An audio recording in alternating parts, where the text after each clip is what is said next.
where we're staring at the screen. So cool. Let's see. Sometimes I have to refresh the page. But the nice thing is that it uploads to YouTube automatically afterwards, so future generations can watch this too, I guess. That is pretty cool. I can go back and rewatch this if I want to be really embarrassed by my just cringe forever. Listen to your own voice and be like, Yep, exactly. Oh, I think I see it. Yeah, we're live. Cool. Oh, dang. I'm glad it worked. Anyway, hello everyone and welcome to another discussion about Savannah College of Art and Design. Tonight I'm joined by Liz Fleming, Tom Rogers, Graham Overby, and Lee Barrow, and we'll be talking about what it's like to major in sequential art at SCAD, which is the best major, of course. This is the last video for the sequential series. There are 2 other videos you guys can check out. They're just as good, but I'm feeling this one. I've missed these people a whole lot, so this will be a good one to do. So I hope you've enjoyed everything so far, and as always, we'll have some topics that we'll go through, and we'll have time to do a Q&A session afterwards. If anybody watching has questions, you can type them in the chat on the sidebar on YouTube, and I guess we can just get started. So I'll have you guys introduce yourself. Let's start with Liz. Tell us who you are, what you're working on, and when you graduated SCAD. You bet. Okay, my name's Liz Fleming. I graduated 2014. I'm currently the inker for a comic called Giant Days, which is being published by Boom Studios. I've worked on about a billion other different things as well, but mostly that, and then also I'm helping a friend with a publication that's going to be coming out from Scholastic in like 2017. Her name's Rue. She is also a graduate. Yeah, I remember Rue. Yeah, I follow her. She's great. She's great. Yeah. All right, now you two, one at a time. Who are you? I'm Graham. I'm Graham Overby, and I graduated in 2014. Had a lot of classes with all these people, and I have been off and on working on a webcomic, but I haven't posted anything yet. So basically nothing. No, it's not nothing. Well, nothing yet. Yeah. But that's You're saving the good stuff. Yeah, I'm saving up the good stuff. There's like so much preliminary work that goes in, so I'm excited to see. And who are you? Who am I? My name's Lee Barrow. I graduated in 2014 with this guy and Liz. And what have I been doing? I've been... Oh, yeah, and you. And not Lisa. Not Lisa. Everything we've been through together. Shoot, it's not a good start. Anyway, I've done 3 children's books since graduating for an educational company. I do graphic design and like signage and handwritten signs for a cafe where I also work as a manager, and I'm doing a webcomic. It's watercolor, so it's pretty, and that's all about me. What's the name of your webcomic? Oh, my webcomic is called The Holy Hotel. It's about animals in a really scary city. And it's awesome so far. I'll probably like go through your guys' stuff as we're talking too, and I'll show some pages if that's okay. Yeah. And this guy, who's this? Oh, me? Little me, I'm Tom Rogers. I'm currently working on a comic for Action Lab Entertainment, Harold, Lovecraft, and Tesla, and that's available in comic shops and on Comixology. And I also am currently doing some freelance work for a game app company, Glue Mobile. So that's been fun. That's just some freelance work to help me on the side. So yeah, and I graduated in 2013.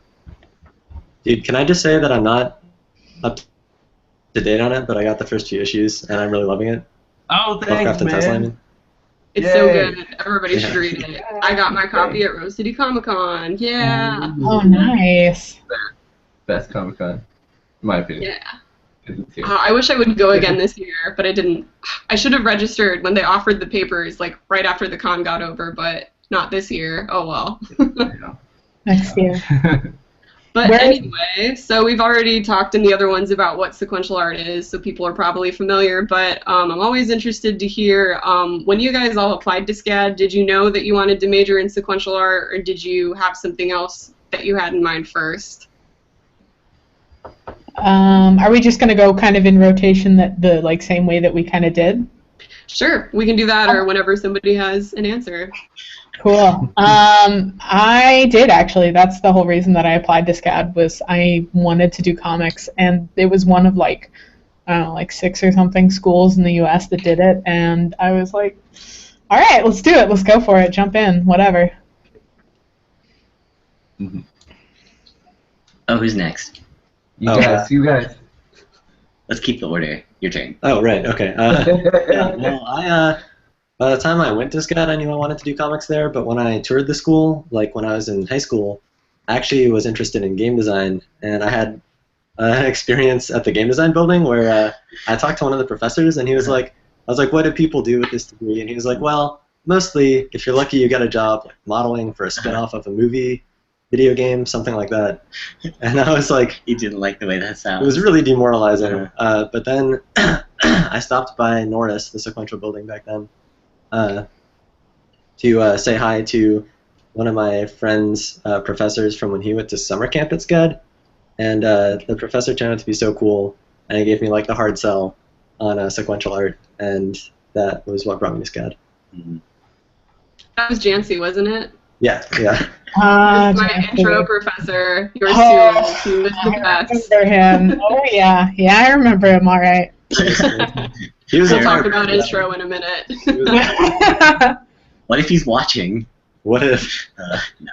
I'm burning bridges as we speak. It sounds. Good. Lee, what brought you to SCAD? Didn't understand that. What brought Okay. you to SCAD? Are we lagging? The that- audio's getting weird. Is that us or Liz? If we were in the other room, we'd have a better Wi-Fi. But We should probably get it. Anyway, my turn. So I originally actually wanted to go to SVA in New York, which I know is terrible because it's like rivals to SCAD. But yeah, I wanted to go to SVA and do their cartooning major. But I ended up going to SCAD, and I'm really glad I did. That's really the entire story. I just wanted to do comics from the start, and at that time, I wanted to draw like manga style, and that's not the case anymore. It's kind of the opposite. Yeah. And that's all. Nice. Ain't no shame. No, I'm saying it. we It's all kind wanted of- to draw manga. Yeah, Okay. yeah. Okay. Yeah. I guess my turn next. For me, I always wanted to do the sequential art department at SCAD because the whole reason I was interested in SCAD was I went to a college fair while I was still in high school, and at one of the tables there was a graphic novel produced by the students, and I like ran over and I was like, "Is this what I think it is? Is this a comic? Who made this?" And they were like, "Our students made it. It's in our sequential art department." I was like, "Sequential art? What's that?" And they're like, "Comics." And I was like, "Oh man, I love comics." And so that was all I wanted to do. that was it. That's Solid. a great story. Sounds magical. Yes, it really was. I wasn't even looking for it. I didn't know that was what I was gonna do. So. But here we all ended up. When we all started out, though, we had those foundations courses, and I wanted to know if you guys thought, were they pretty helpful for you, or were they kind of slow-paced because you'd already had drawing experience before you came to SCAD? Oh, I definitely think those things were helpful for doing for me, especially if only because it like taught me what a workload was, and it was like, no, you can't just draw your animes like really slow. You have to do this like quickly now. If you want to be an adult with a job, you have to actually like be able to focus. And like I feel like those classes were kind of like the first exposure to that. Oh, me. Well, I don't know. Like some of them were definitely helpful. Like drawing was kind of our introduction to thinking about like linear perspective and stuff. And for someone who didn't learn much art in high school, that was really helpful.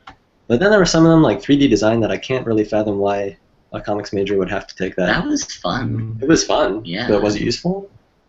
I mean, it was fun making towers out of spaghetti, but like I don't know how that served my comics career. Okay.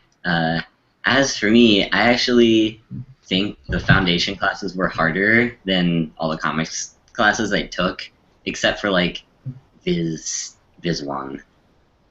I don't know. That was a lot of work. But yeah, I guess just because also I came from school, like high school, without a lot of art classes, so it was challenging for me to suddenly be doing chiaroscuro and charcoal.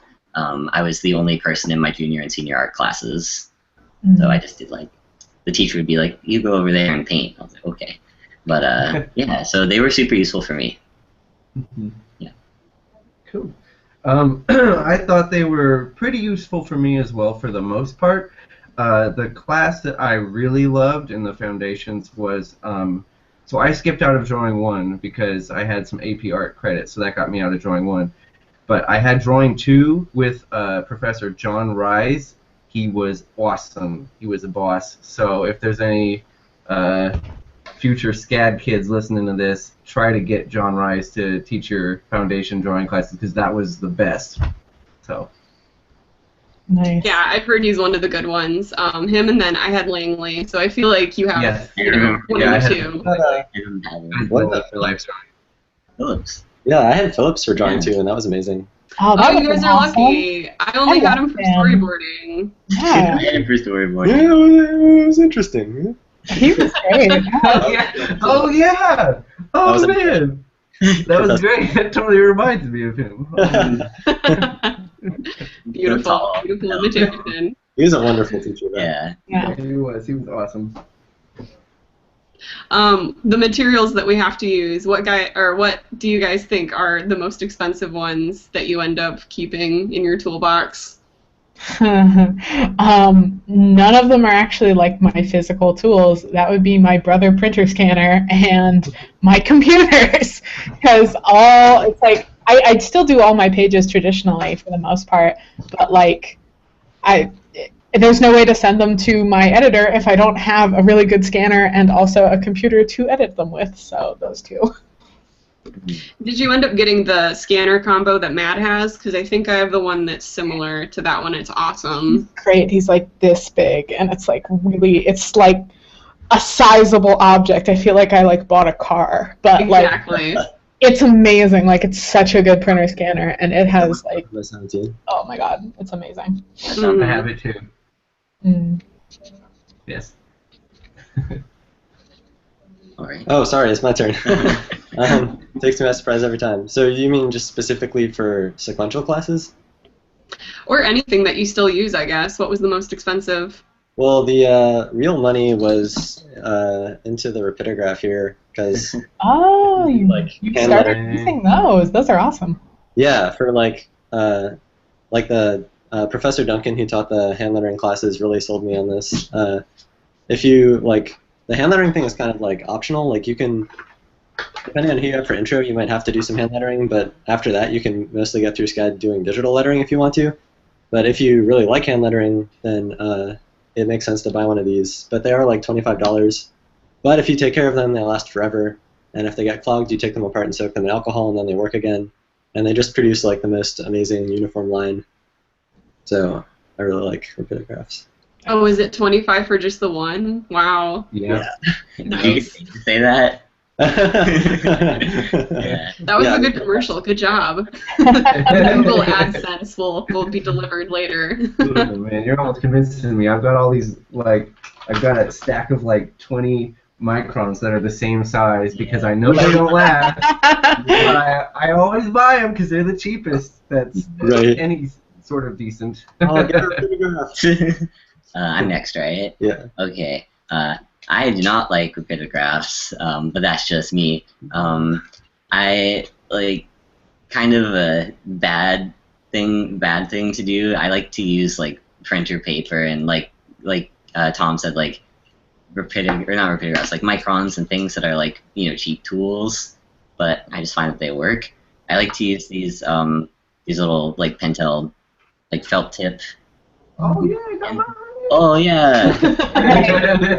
They last 2-3 weeks, but they're amazing. I actually take them apart and there's a sponge that you can wash and add your own ink. I'm crazy because I'm taking this $2 tool and making it something else. So I don't know. I find it really interesting. You're hacking it. I'm hacking it. Yeah. Nice. Can I totally make a confession as well? Like, since I have like inking deadlines every month, and I am like not spending $15 for 20 pages every month, I also ink on printer paper. So. Yeah. Like, it's too expensive. So.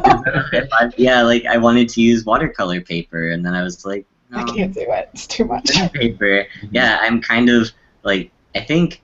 Do all of us know, Lisa, you use like a tablet to draw, right? Yeah, pretty much for everything. I cannot use a tablet at all. I can't even draw on like a, what do you call it? Cintiq. You use a Cintiq, and so I'm like, man, if I could do that, I would spend zero money on art supplies after buying an expensive piece of equipment. But I can't do it. I just like the touch of the paper and all that stuff. But I'm also like, digital artists can do amazing stuff. Mm-hmm. Yeah. But I love what you're doing. Doing it with watercolor, though. I know it's got to be a little more time-consuming since you're not just like spot filling things. But it really shows. I will bring up your pages actually while we're talking because they're pretty groovy. Are there any other tools that you use that ended up being really expensive, though, Lee? No. I used children's Crayola crayons to add like texture. Yeah, for children's book class you did. I remember that. That's our Lee. He's a realist to the end. Like, honestly. I went backwards. Yeah. Nice. Tom, what about you?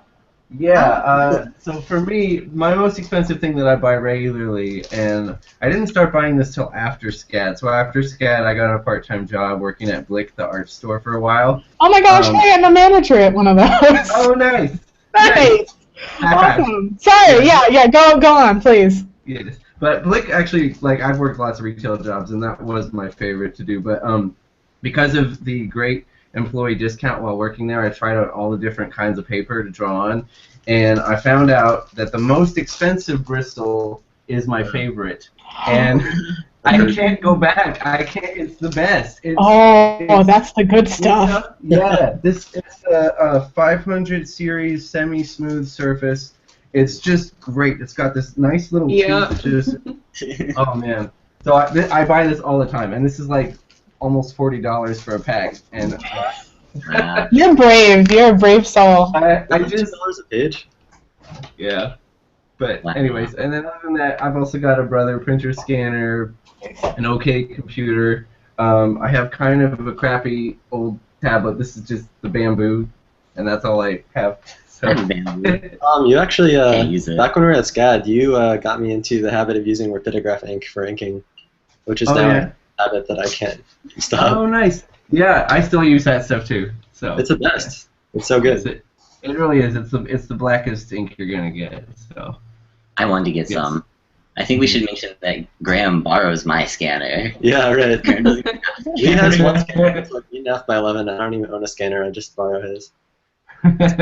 Yeah. Nice. Yeah, as much as I like the fact that I don't have to spend much on materials because I'm just using digital stuff all the time, I feel really bummed out that you can't really get quite the same unpredictability of the medium, which I really miss. I need to ink more often than just in October. That'll be my goal for the year. So I guess we can move on and talk about intro, because that's usually a hot topic, especially with us, Liz, huh? We barely survived. Oh, intro. We did barely survive. That was our first time meeting, and we barely made it out of that class, like even vaguely. No, it wasn't. We knew each other because we lived on the same floor, but we still barely made it out. Yeah. We technically met the first time where you knocked on my door because you knew I had a microwave, and you're like, "That's hey, right. I need to warm up my ramen noodles." So. I wanted to make ramen. I was like, I'm not paying for one, so I know you guys got one. That's right. Wow, yeah. I'm the worst. Okay, good. Yeah, but if you guys have any experiences with intro that you'd like to share, or anything that you would like to warn people of with that class, do you have anything like that? Lisa, can I tell the coffee ring story? Yes, you can. Okay. All right. Okay, cool. So, intro. We took Chansey, and his intro class kicked our butts. Like, he graded super hard, like super duper hard. I think maybe a little harder than he perhaps should have on a bunch of like 18-year-olds, but that's just my personal opinion. So we did this like autobio comic thing, and I got like God, what did I get? Like a 68 on it or something? Like really low. And so he was like, well, you can redo them and then resubmit them. And so I was like, okay. And so I redid them and I resubmitted them. And he just like didn't get back to me. He like kept forgetting to bring them in, and he like wouldn't change my grade, and he just like didn't respond to me about these like redos. And I was like, what did I get on this, please? And then finally, like a month later, he brings in these pages, and one of them has a big coffee ring on it. And like a big splatter of coffee, and then right next to it he like drew his character saying like whoops, and then gave me an A. So, it worked out, like, I guess. I remember that. That was so good. That class was so intense. I mean, I would argue that when people ask what are the hardest 3 classes in our program, I'd say in order they are Viz 2, Intro, and then Viz 1. Does anybody else agree? Yeah. I agree with that, for sure. I got off really easy with Viz 1 because I took it in Lacoste. Oh, yeah. I had Professor Jancy for that, and I think he wanted us to experience like rural France, so he didn't give us like the workload you're really supposed to for Viz 1. We all got off pretty easy. Oh, that's kind of nice though. Yeah, but I agree. Intro is really tough. Viz 2 is really, really tough. Mm-hmm. But I don't know. Intro is good just because it like is like a crash course in like pacing and time management and like scope management. Like before that, I had never like written out like a calendar of like what I'm gonna get done on each day, but that became like a necessity. I have a rememory. A rememory? I have a rememory. Oh, this is a good one. What? Do you know what I'm gonna say?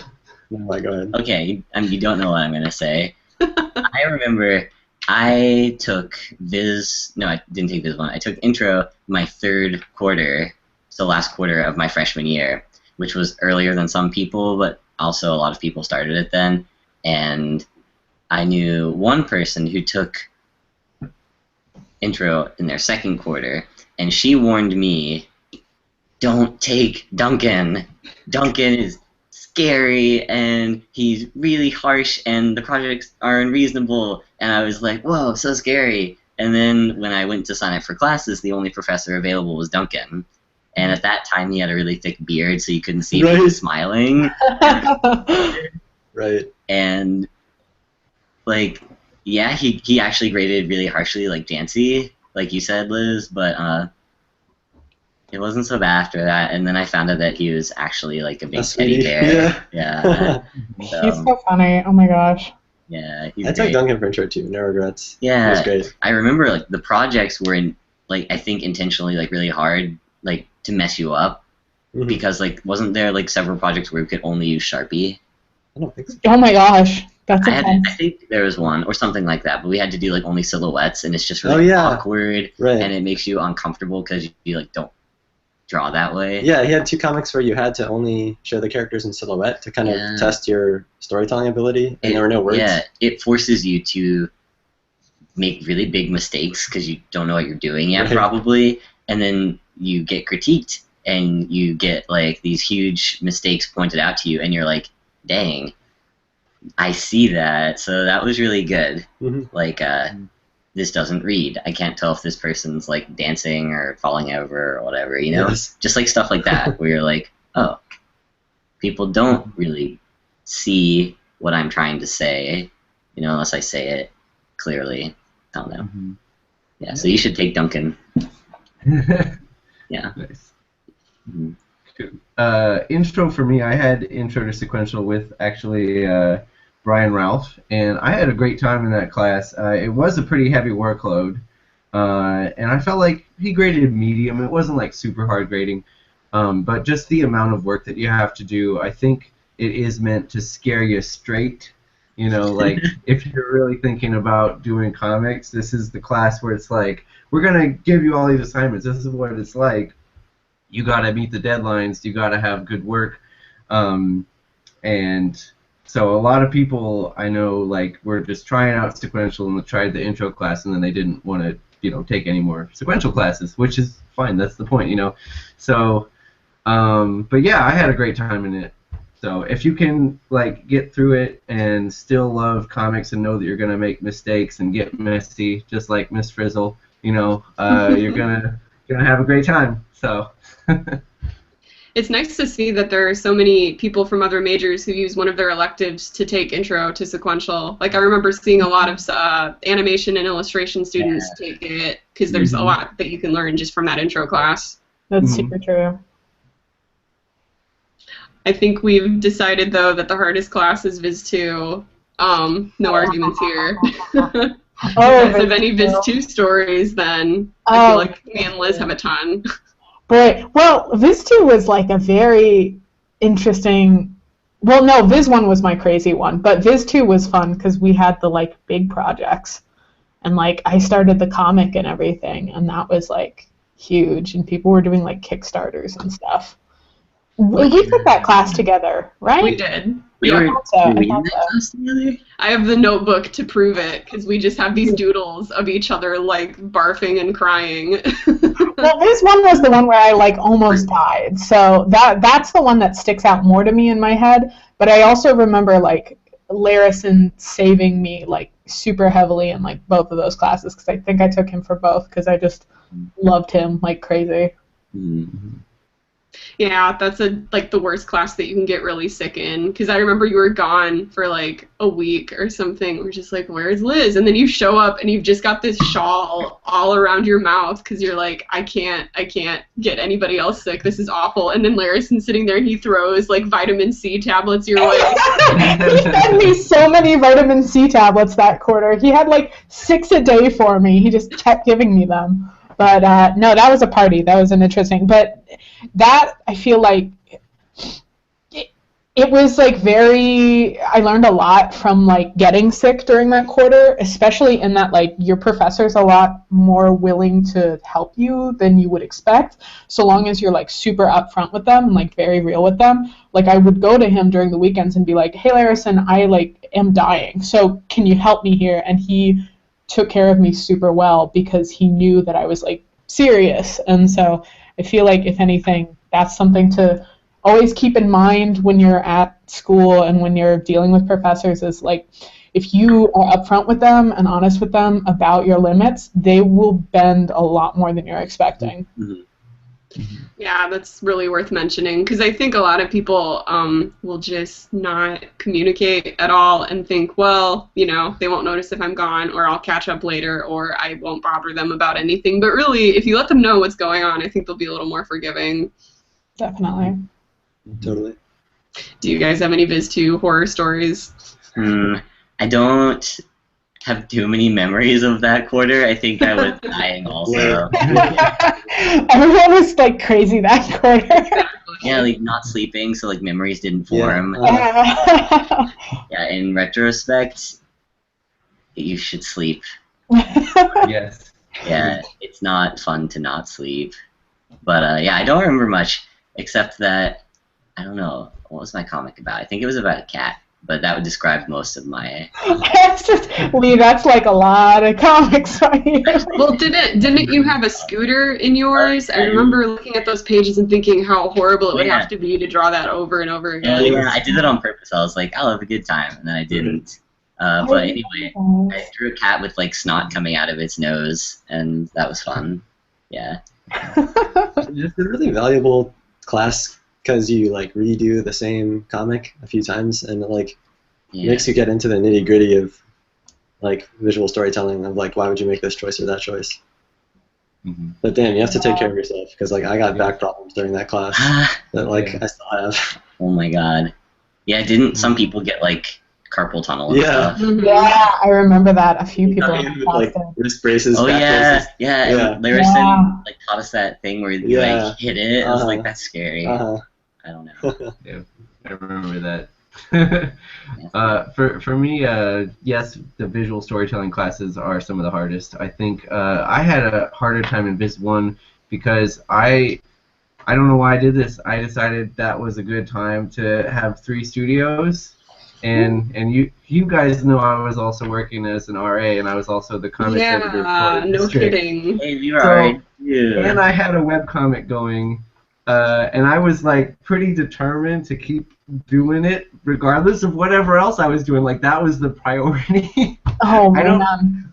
I don't know why I did that. It was stupid, but so I needed to really learn how to prioritize my time, I think. And as I went through the class, it got better. And with Viz 2, it was still a very hard class, but I only had 2 studios that quarter, and so I found it much more doable. I had Larison for both Viz 1 and Viz 2. I actually had a fun time redrawing the pages. I didn't think I would. I was pretty sure, like, oh, my first try is gonna be the best, and then it totally wasn't. It was always the last one that I liked the most. So that showed me, oh, I need to, put in a few attempts, and it could just be in the thumbnail stage, but I need to put in a few efforts to try different shots for each panel before I decide, oh, this is the one I'm going with. So yeah, they were great classes though, but I think I had more fun in Viz 2. So. Yeah, I think it's worth warning anybody watching, especially if you're a student who hasn't taken these classes yet, if you ever have to take a quarter where you need to take 3 studios together, don't have it be during Viz 1 or 2, especially Viz 2. I think so. Especially Viz 2, yeah. When I was taking Viz 2, I was taking mini comics, which is the most demanding. In my opinion. Oh, I loved mini comics. Oh, it was so fun. That was fun. That was that's so demanding, and alternative comics. So I was taking 2 electives for some reason at the same time as Viz 2. That was such a crazy mistake. I actually ran out of what's the word for not a studio class? Electives? Or lecture, right? Yeah, Oh. I ran out of lecture classes, like non-art classes, because I had some credits from high school, so I didn't take English or math or whatever. So I ran out by sophomore year, sometime in sophomore year. So then I could only take studios. Or I had some art histories left, but so that became interesting to find what do I want to take and what's available, Yeah, nobody warns you about that. They promote so much this idea of, take any AP course that you can in high school. Transfer credits are the best, which is nice that you can get out of school sooner or open your schedule up a bit. But you could run out of the classes that will cushion you, and you'll only be left with the hard stuff. Yeah. So That's nobody talks about that. I don't remember in our freshman year experience class, nobody brought that up it was a possibility, and I really wish they had. Oh my God, I forgot about those classes. And Me then too. we had to get those dumb little passports stamped. I remember. Oh yeah. Oh. Oh boy. Those were the worst. They were awful. Graham, you said you took mini comics. What other electives did you guys take? Liz, you did mini comics too, I think. I loved that. Was my favorite. We were in mini comics together. So that was You, Liz, Graham, and me were in mini comics together. Yeah. That was my favorite elective I've ever taken, and it was really fun because you guys were great, and so it was fun to work on that with you. But then also God, I just remember sitting in the Terrace RA office at 11 p.m. stapling mini comics the night before things due. With you guys, it was incredible. Yeah, that was fun. I had an in. You spend a lot of time hanging out, stapling. Yeah. Stapling. But I still use a lot of those pages in my portfolio. There's still it was a great class because you had to create standalone comics that were actual finished comics, and I sell them at cons all the time still. So it's you get something that's sellable, you get something for your portfolio, and you get something that's yours. So it's all free. Yeah. Triple threat. How many stories did you do total in that class? I don't remember. 8. Something like. Of any class at SCAD, you do the most number of pages in that class. And they're not all big pages, some of them are small, but you do 40 pages in that class. Well, yeah, because we don't Actually, I have one of my mini comics right here. Excellent. I was giving it to one of my managers. I have one just hanging out. I think it was 8 because we did one comic a week, but there were a couple mini comics that we had more than a week for, right? That's right. That was definitely it. Yeah. And then like some were like not mini comics; they were like portfolio books. Yeah. Right. Yeah. We thought that was insane at the time. Remember, we were like, we have to do a whole comic, 8 pages in a Right. week, and then you. Yeah, it was like not that big a deal. Yeah, I remember. What other electives did you take, Liz? Oh gosh, I took a couple within Sequential. I didn't actually get to take a bunch because I ended up doing the CLC. John Lowe bullied me into that. That's right. You should talk about that. And then that ate up a couple of my electives. That was an amazing experience all the same, though. So the CLC was the Collaborative Learning Center, which is something that SCAD offers. You have to kind of either opt into it or be like recruited, I guess, by like a teacher. So John Lowe, who is basically my dad, he recruited, I'll say, me into this class. He just kind of signed me up. And basically, I was working for Microsoft doing sort of ideation for video games, for their video game studio out in Are Redmond. those, can we, Yeah. Can we see when them? can we hear about what you're doing? Is it still? I don't know. They own the IP, so I don't know if they're ever going to do anything with it or if they're not. yeah, you were like, They liked it. Like, no, I was under, I don't know, I'm assuming I'm still under NDA, but it's been a few years, I guess. I could just talk about it at this point. I don't want to burn any bridges with Microsoft, but they never hired me. no. But it was cool because I got an internship with Microsoft out of it. So if you ever get a chance to join a CLC class, definitely do, because they might pay for you to fly across the United States to live in Seattle for a little while. And you had a car, right? Did I ever? They gave me a car. I was the chauffeur for all of the interns, and they gave me the choice between like this like junky little like hatchback and like this luxury like brand new 2015 Dodge. So I was like, I'm gonna take, and I had this huge luxury vehicle for the whole time I was there. It was surreal, but like, thank you, SCAD. It was all on SCAD's bucks, so nuts. That's all. Yeah, I might want to do like a whole internship segment sometime because I've heard people asking about those. Yeah. So maybe I'll get Christina Ness back on here and you guys can talk about what you can about it. Ness. Oh, she was great. She was one of the people who was with me. That's great. I remember that. Such good times. It was like a lot of Sequential kids were in those classes. I was in that with Rue and Dan Glassell and Christina Ness, and I'm sure other people I'm forgetting, but like it was, they were radical. Kids are the best artists. I know, they're all doing crazy stuff now. It's awesome. What other electives did you guys take? I've got some electives to talk about. I took so many electives. My senior, like I said, I ran out of the lecture classes, so my senior year, besides final project, was entirely electives. So I basically took all electives I could have, except for anything with Lyle. I didn't take any superhero classes. Yeah, but I took, my favorite elective was mini comics, like we talked about, but my other equally favorite one was cartooning with Ralph. That was so much fun. It's really awesome. And my other favorite elective was not a yes, it was a sequential class. It was children's books. Yeah, that was the best. We took that together. That was so much fun. It was such good critique. I think it was great because Kit, and it was also great because the people in the class were really, like, really good critiquers. I don't know if that makes sense. Oh, that's a blessing. That's like a super blessing. And we had the whole 10 weeks to do the book. Like, just do a children's book in 10 weeks. So, and because of that class, my classmate, Susan, you know Susan Vandehend? Yeah. Yeah, she ended up getting an internship, and now she works for a children's book company, and she invited people that she liked from her classes to intern, so I got an internship with that children's book company, which is the one I do freelance for now. Oh, no way. Nice. Awesome. I'm glad that worked out for you guys. Yeah. That class was so helpful because you would actually have a physical book to walk away with. I mean, you have the full thing to show people it's ready, so that was so great. Yeah, that was a good class. Totally. Mhm. And aside from mini comics, the electives that I thought were really valuable, alternative comics / experimental comics with Brian Ralph. That was really great. I think Liz was in my class, right? I was. That was a good one. That was a really fun one. We happened to have like a lot of the really talented people. We had like such a good class. Like I remember being in classes and just being like blown away with like how crazy you guys' work was. Like everybody was. The 2014 class was nuts.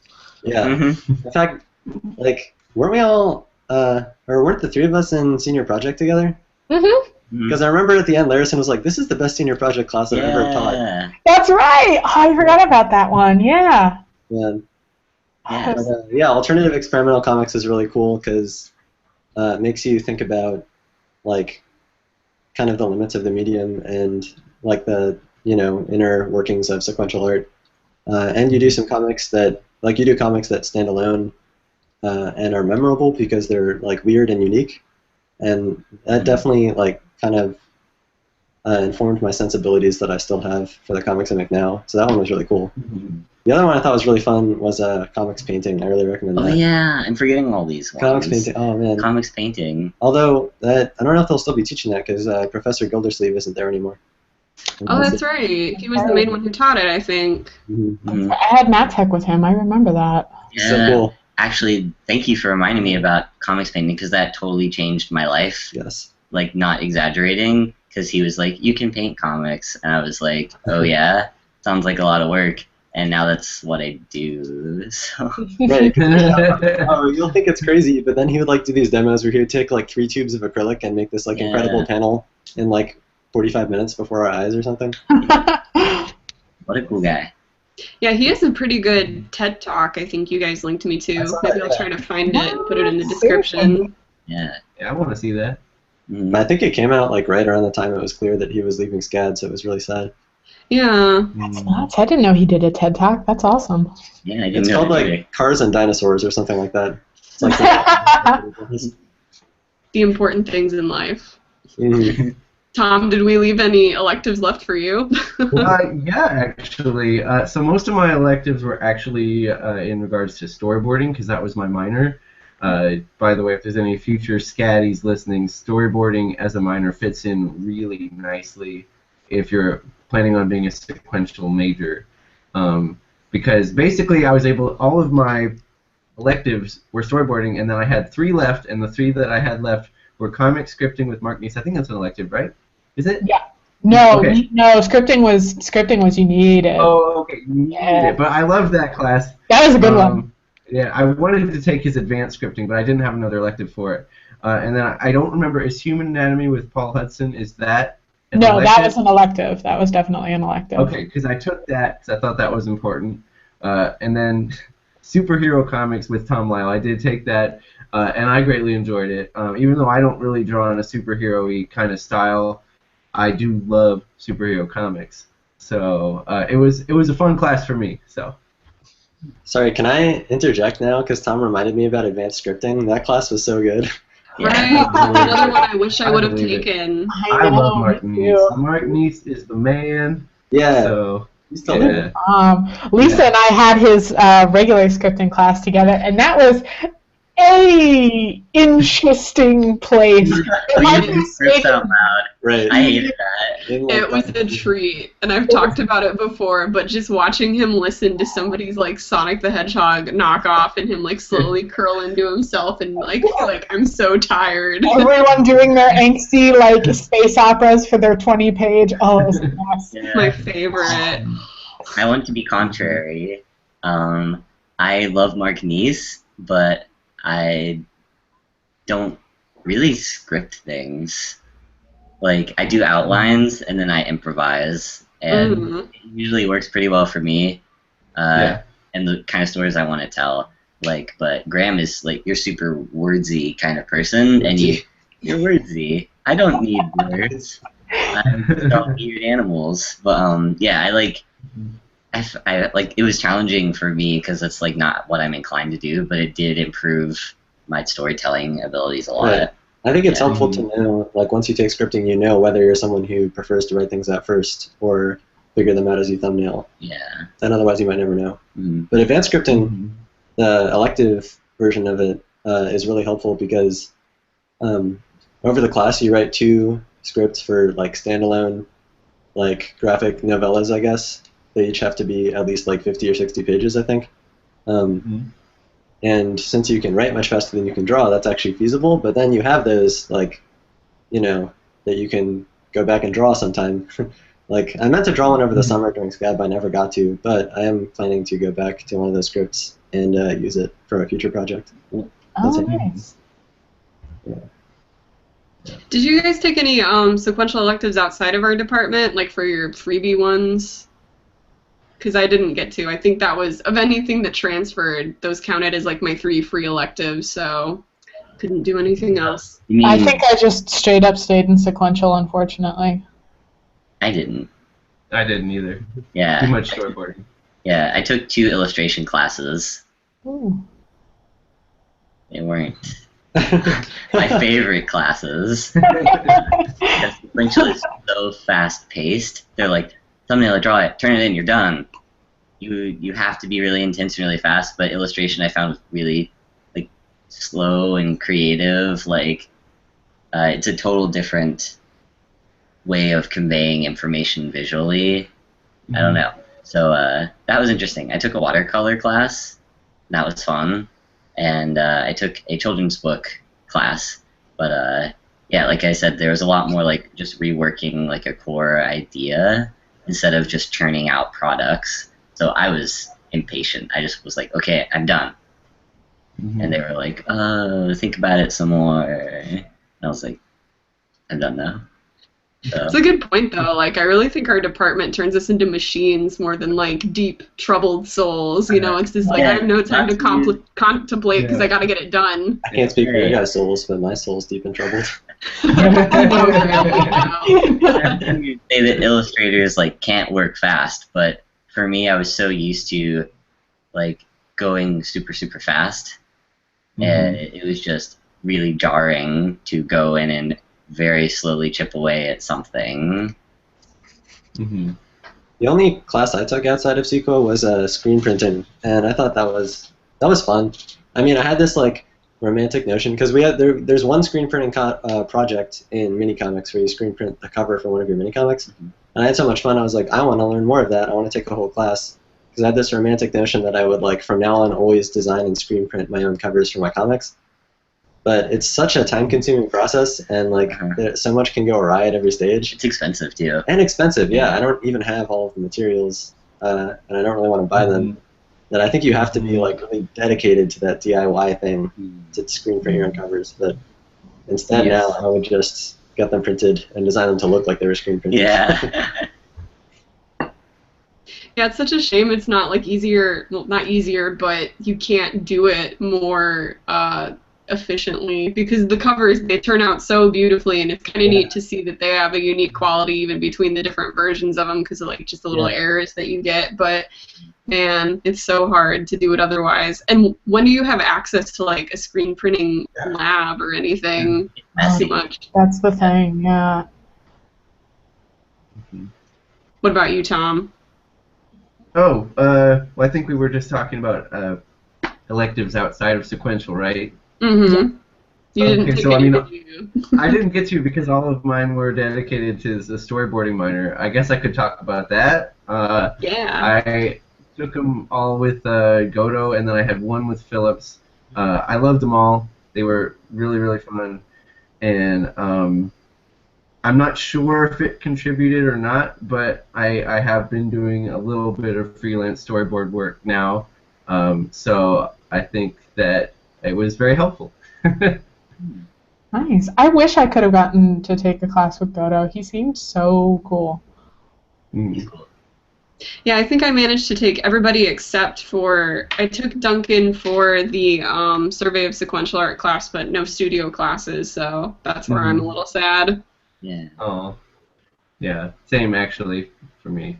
So. Missing out. Yeah, I know. Duncan is like my spirit animal. It's true. Weird professor. Which of the classes that you've taken, think of them all, which ones do you think prepared you the most for what you've been doing lately? Oh man. Oh god, that's tough. I would say senior project in Viz 2. Because like those ones, especially senior project, had like you make a contract and then you like have deadlines, and like we took it with Larison and he kind of acted as our like editor, which I'm actually doing like stuff for a company now, so I am doing that on like the scale that it actually was supposed to be, I guess. And so having that like kind of fake correlation to what it actually is now, with me actually communicating with my editors and trying to like keep on deadline, and if somebody like my penciler or something like loses track of their deadline, how it affects my deadline. And so I feel like that learning how to communicate with Larison about deadlines helped me be able to communicate with my editors about deadlines. Definitely. So yeah, sorry. Well, I've only had one like really big freelance project since I graduated, and it was a really like breakneck pace kind of thing. And the class that actually probably helped me best was like the storyboarding class, because it's kind of a different mindset from comics. And this, even though this was supposed to be like a freelance comics project, it turned out to be closer to storyboarding in terms of the like speed and quality they were looking for. So I'm glad that I'm glad that the storyboarding classes were actually mandatory, because it helped prepare me for like letting go of like trying to make like a perfect image and just having it be representative and moving on.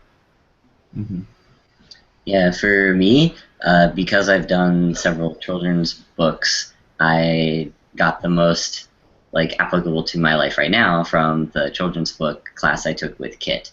In terms of getting, like Liz said, like communicating with your editors. Like, just the fact that you like getting critiques now, like you're like, please, what can I do to satisfy you? If I don't get any edits, I'm like, oh no, I've done a terrible job. Wrong. Oh god, they didn't even look at it, and they're gonna revise after I've finished coloring it or something like that, you know? Oh gosh, that's the worst. Yeah, but now I'm like, here it is, like just throwing my like whatever I produce at them, like, and wanting a reply right away. And but also the alternative comics was really valuable to me, because I like to use crayons and weird tools and draw weird things. So yeah, Nice. that's what I liked. Okay, for me, I would say probably also senior project, just because it's something that's really, self-directed, and as somebody who does comics, you really have to be somebody who can motivate yourself to do the work, and so it's just a lot of sitting there and doing it. That's basically what graduation is. God, that's true. Sitting there and doing it. And anyways, my other class that I would say really influenced me a lot was materials and techniques. I had the pleasure of having Mark Schultz teach. He was coming in as a guest teacher. He came in a few times after that. You guys may have had him, I don't know, but he was awesome. And so I really owe all of my brush inking to that class, because basically how I learned to ink with a brush, I didn't ink with a brush prior to that. It was all microns before that. But with Mark Schultz, he would show us the materials, have us play with all of his different brushes, and also the nib pens, but I like brush more. But anyways, and then he would demonstrate in front of everybody on this crazy awesome page that he was working on. And if you've seen Mark Schultz's work, his brush work is impeccable. It's the best. And just watching him do it and how he applies pressure on the brush, that's really what taught me how to do it, was watching him do it. So that was the coolest. So. Huh, that's the first time I've heard of them like having a guest teacher. That's cool. Yeah, he comes in every, I think he still comes in like maybe once every few years, just to, he loves SCAD, and I think he would like to be a permanent teacher there, but his wife doesn't want to move to Savannah with him, so. Aw, Savannah's such a nice place to be, but it depends on where you're coming from, I guess. Do you want to know a weird thing? So Mark Schultz actually lives in the town where I work, so he comes into my Blick all the time. Isn't that Oh, that's so way. cool. That's so cool. I know, man. I love him. He's great. I love him. Tell him I said hello, please. Yeah, for sure. Next time he Yeah. comes in, yeah. Sounds great. That's weird. Super cool. Liz knows everybody. Except for Tom, apparently. Except for Tom. Okay, we know each other now. Yeah, there you go. Now you guys have got me thinking about, like what ones helped me the most. I thought originally I would say senior project, but like what I'm doing right at the moment, I've looked back at the stuff I did for our scripting class so much, like forming a pitch at the end of everything, with the artwork and everything that goes with it and the entire layout of like what the pitch packet is supposed to contain. That's helped me a lot, and so has children's book. The whole, we had the most wonderful story worksheets. Do you remember, Lee? They were like, you really had to think about the beats of the story. Like, okay, we're used to having like Act 1, 2, and 3, but it got more specific. Like, okay, here's an incident. What reacts from there? And just like this whole like page of cause and effect stuff. It's helped me so much with my writing. So save your SCAD stuff because later you never know when you're gonna have to dig something up and be like, how do I do that? Oh my gosh, I keep finding like boxes with old. Like just classes worth of stuff in them, and it's like, oh god, I can't throw you away, but like I wanna. I'm just gonna set up a shrine to like all of the doodles, like when we sat next to each other in classes of us like screaming and touching each other's eyeballs. My favorite one, I think, is you coughing and dying, and then you like threw up in my mouth or something. No, I was sick. We had the worst doodles because I was barely present for those, but you loved it. Like, oh my it was god. so good. Lisa, do you remember in children's books, every day I would like draw you a different weird, disgusting little animal? And and then I made a blog about them. That was a lot of fun. I remember that. Little weird Yeah, those are like those little monsters, and that was fun during the mini comics thing because it was like interactive. I said, hey, you can draw me a monster and the egg that it comes out of, and then you can get a free sticker. So people were really grooving on that. You gave most of the names though. Like you called one of them Sandwich Info, and what are the other ones? I don't remember. DJ Eyebrow. Oh yeah. DJ Eyebrow was another one of my favorites, but Sandwich Info. I called one piece of cereal. That was good. That's so good. That was the best. Have Lee Barrow name your children. Oh jeez. Oh, this is one of my favorite questions. Did you guys go to the career fair? Was it helpful? Oh boy. Oh boy. Just let loose. I did, and it was the most useless thing that's ever happened to me in my whole life. It was such a waste of time. We have Editor's Day. There's like no place for us at career fair at all. Yeah. Like just none. It was just. I had like a portfolio review with like one of the guests there, and she just was like, yeah, I guess this is okay. And then I left, and I was like, okay, I'm just gonna go home. That was terrible. That was just awful. So it was like a webcomic artist, like some like well-known webcomic artist, and she just like didn't know what to do with like giving us critiques. Like I guess she had never really critiqued anyone before because her critiques were just like, yeah, this looks really, really good. Okay, bye. Bye. Yeah, I'll go next. Okay. I didn't, or I think I went to career fair like freshman year and looked around, and I was like, oh, everyone's got iPads for their portfolios. Yeah. And then I was like, yeah, okay, and I'm not going back. So, but Editor's Day is amazing. Yes. You should go, like, even when you're little baby, you should go. All the time. Yes, now, go. Yeah. Yeah, I never went to career fair. Yeah. You didn't miss much. You didn't miss anything. That's all. Like, do you want to do graphic design for Kleenex Incorporated or something? Which somebody might, but I don't think it's us. He does. Not us. Someone designs repeating Someone patterns really wants to do on this. tissue boxes. Yeah. Tom, did you go to the career fair? I did. I think twice. I don't know why. First time, and then somehow convinced yourself to go again. Wait, what now? You convinced yourself to go a second time even after the first time? I was just like, maybe I did something wrong. Who knows? No. No, that's so true. I sympathize with that so much. But no, it was terrible both times. I remember 3 of the companies I talked to. And the one that everybody was waiting to talk to was Nickelodeon had a booth, and I was like kind of excited, right? So I was like, I would like to do that. I have storyboarding, whatever, right? And there was this giant ass line, and it took like an hour and a half to get through the line. And finally, I got to this lady who was doing the portfolio reviews, and I showed her my stuff, and she was looking through it, and she was like, looks pretty good. I'm seeing quite a bit of variety here, but it's missing something. And I was like, okay, what? You know? And she was like, I don't see any SpongeBob in here. And I was like, yeah. So she kept saying how she needed to see SpongeBob to know I could draw SpongeBob, and I was like, well, I mean, you just said I had a great variety of style, and I mean, I could email you some stuff maybe. And she's like, I'm sorry, I need more SpongeBob. And so that was it. That was all I got. And I had a couple of friends who went through that same line, and we just looked at each other, and I was like, did you guys get the same thing? Like, more SpongeBob.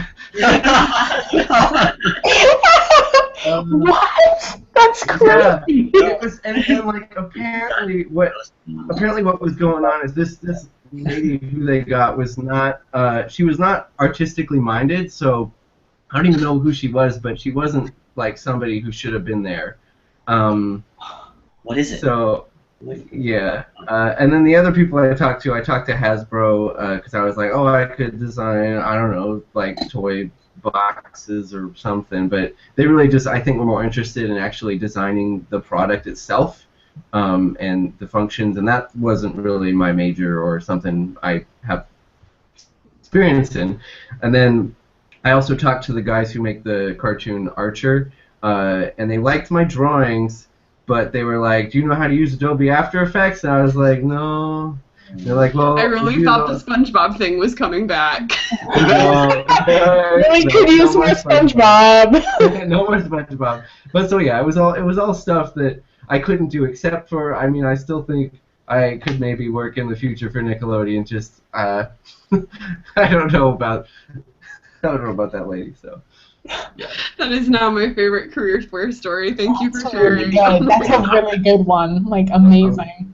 I'm glad you I liked can it. just imagine her being all cheerful now that you like waited in line like an agonizingly long time. Needs more SpongeBob, and you're like, yeah, needs more SpongeBob. Sponge job. Like, what on earth? that's the lesson after all that time. Oh I my thought gosh. she was kidding. Like, she was just so fed up that she was just saying whatever at that point, I guess. I don't know. So. Oh my gosh. Good. That like feeds my hate and makes me so sad when I hear like really bad career fair stories, and just like, because I had a rotten time and it was not helpful, and it was just, it's not for us. We have Editor's Day, which is tailor-made for us, which is great. Yeah, do you guys have any happy Editor's Day stories? Any bad ones too? I have. Well, I just went to the last Editor's Day. I actually went down to visit because I wanted to see Mad and Gannon before they moved, but then also I wanted to just, I don't know, see the city again. Yeah, how was it? It was good. It was really good. There were like the usuals there, so it was like Oni and DC. DC was actually there this time, which was cool. Who else? Comixology, which is usually just put your stuff on Comixology, and it was like, yeah, all right. But I got a contact with Oni, which was really cool, and the DC lady as well, so for inking, which was really great. So hopefully, fingers crossed, because they pay really well. Yeah. But my favorite, like, weird Editor's Day story was, like, my senior year. I had, like, had like a little packet that I was like giving to all of the editors so that they could like get in contact with me. And the guy who was there for Boom was like, your stuff is like really cool. We really would like to work for you. I'm definitely going to hand this over to Whitney, who's one of the editors, and like get you a job. And then like a year passed and like nothing happened. Oh no. Finally, Whitney contacted me because Mad had told her to use me as like a fill-in. And I was like, hey, did you ever like get that thing? And she was like, no, this is like my first time speaking to you. Oh no. Oh, okay, all right. Ah, that sucks, because that sounded like such an in. It was very exciting for like senior me. But I think like the cool thing about Editor's Day is like I've seen a lot of people get jobs from Editor's Day, like for real. So it's like definitely a lot more legit. Mm-hmm. Definitely. Grammarly? I don't remember anything that happened at Editor's Day at any point. I mean, I remember being... Oh, sorry. Oh, yeah. Yeah. Oh, I was just going to say the guy from Top Shelf, Chris Oliveros, he was really nice. He gave really He's good there every year. Yeah. Yes. Really nice. I remember being really terrified, and then Right. it wasn't really scary, and it was Yeah. nice, because, like, something really similar to me, or to Liz, that happened to Liz happened to me, where a guy was like, oh, cool, I like this. Do you have a card? And I was like, yeah. And I gave it to him, and he's like, I will contact you and give you some work to do. And then they didn't. And I don't know. And it shows how much that I actually care about it now, because I don't even remember what studio it was. Right. Good job. Yeah, maybe they will find it one day, like, in their shoe and be like, oh, good idea. It's like that thing where I got an internship because Susan Vandehend recommended, like, all her classmates, and I responded. Like, stuff kind of pops out of nowhere sometimes. Like, didn't you get your internship or your job with Jancy because he, like, was like, hey, we need you? Yeah, I did some Yeah. freelance work for Professor Jancy after he was no longer a professor. Oh, Thanks. nice. Yeah, that was cool. So it's kind of cool, like, that you can work for stuff really hard and things happen, but also sometimes they pop out because of networking. And sometimes they seem to pop out, but then they don't.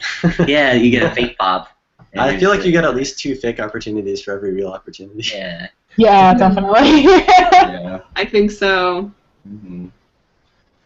Yeah, how many emails do we all get each month from India that's just like, I like your art, be a storyboard artist, and it's like, you know, from some company. Whoa, I don't know that. That sounds awesome. Didn't you do, like, a whale tattoo for some guy in Europe? Oh yeah, that's the weird, man, your stuff goes everywhere. You don't even know. I like did some weird ink illustration of a whale just for funsies, and I got this email in broken English about, you know, him wanting to get it as a tattoo, and I'm just like, the likelihood that this is actually going to happen, I'm like, whatever, I don't even know where this guy is, so I said, yeah, go ahead. But then he sent me a picture afterwards, and it looks really nice, and I was like, that's so cool. But cool. then I That's also so thought radical. maybe I should have gotten paid for that. I didn't think it was serious. Probably, but still pretty awesome. So there's some guy out there in Russia who has my whale tattoo, so That's hats pretty off rad. to you. Nice. Nice. I guess for me, if we're talking about Editor's Day, I had some great experiences with Editor's Day. I don't remember too much specifically, but in general, I feel like it was they usually had positive things to say, which was nice. I specifically remember meeting with Jill Beaton, who was at Oni Press, and she was really, really great. I loved talking with her, and she brought up some really good things for me to work on, and she also, you know, let me know what she thought my strong points were in my work, and I think like getting that feedback really, really helps. And I also met with Shannon Waters from Boom. She was really fun, lots of enthusiasm. Chris Warner from Dark Horse, he was great. Kind of curmudgeonly, but I liked him. My memory is so good. That's crazy. I don't remember. Well, I was anything. actually like looking up these people because I was like, I remember these guys. I was working there. Yeah, and then the other thing I guess that I got from it was I think my senior year, and I think these were both group interviews, so don't get too jealous. but I did get like a group interview with both DC and Marvel, but it was weird because it was they told me like the opposite advice in my portfolio reviews. It was funny because it kind of like stood out to me, like the difference between the companies. Like the DC people, DC person, he was all like, "Oh, you need more realism. We gotta, get some more spot blacks in there, make it more grim, and like basically just telling me what the style of DC Comics is, how to draw Batman the Jim Lee way, right?" I was like, okay, well that's, I just said thank you, but I just said thank you because you gotta just be polite and listen. But I was like, that's not really my aim. I didn't say that to them, but.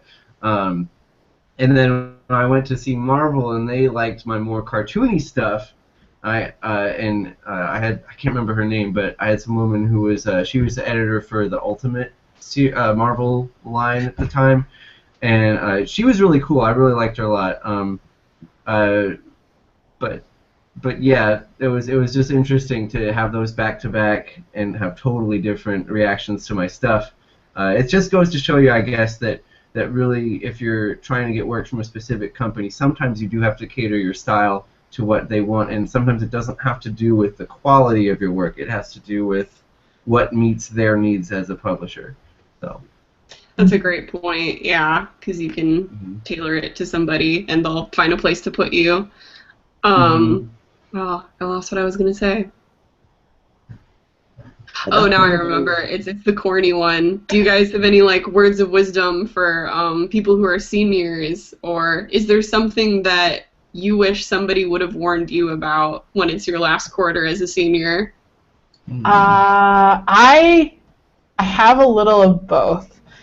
So like, I guess if you're already a senior, this might be a little tough to do, but like, while you're at SCAD, make the most of the fact that all of the people around you are also artists who are trying to get jobs, and like make a lot of friends. Like talk to everyone, like be that person who everyone knows your name, because if eventually they get a job and you don't have one, you might end up getting that job. So like they'll recommend you and stuff. So just like try really hard to like network, because that's what I think SCAD was really good for, was just like meeting a million people and making a million contacts and just getting to know people who are still in contact with you and who are working in the same field.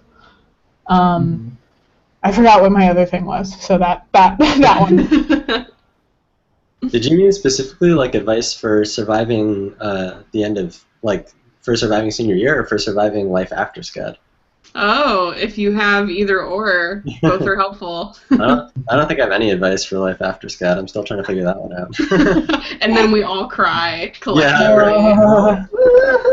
I thought you were saying advice for seniors in high school who are interested in going to SCAD. Oh, no, I didn't mean that, but do you have something to say? Can I do that question? Yeah. Okay. Yeah, like I said before that I really like critiques. I remember very specifically in high school I had my art teacher, and like I said, I was like the only kid in that Art 3 and Art 4, so like I was like given special projects and just said like go work on the table over there and I'll look at it later. But so I got to really know her, and she never stopped telling me, she's like, oh, you're going to art school? You're gonna get torn apart in critiques. Everyone's so mean. They're just trying to upset you, and people will run out crying. And I was like, oh my god, it's so scary. But if you're interested in applying to SCAD, critiques are scary, like especially when you're like a little kid. I don't know, baby. But they're super, super good, and you will not get any better if you don't get critiqued. But mostly, like we all had classes where someone would get critiqued and they would make an excuse and say, like, that's just my style. Like, I just do side mouth because it was funny. Side mouth. Oh, the dreaded side mouth. And you would be sitting there like, oh, don't make excuses. like you can disagree, but you can also just be like, no, I just don't want to be told that it's not perfect. But critiques are super good. I think I was gonna say my advice for that you could be any age or stage in your life, and it's still like not like I'm like, ooh, critiques are so fun and delightful. They're really useful. But when someone's like here's this drawing, and the editor sends it back, and I'm like, oh, they wrote a lot. Come on, it's good already. But then their advice is always like helpful. Like for this children's book, it was like a coloring book.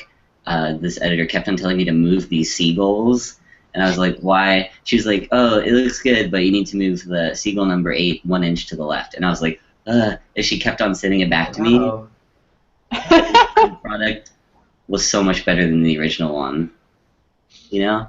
Oh. People who are critiquing you, especially like editors, like even if they're not an artist, you should listen to what they say. Yes. That's all. Yes. Yeah, totally. Yeah. I think like in terms of critique, like even though it's natural to have like a knee-jerk response of like that wasn't my intention, or you don't understand what I was trying to do, or that's just my style.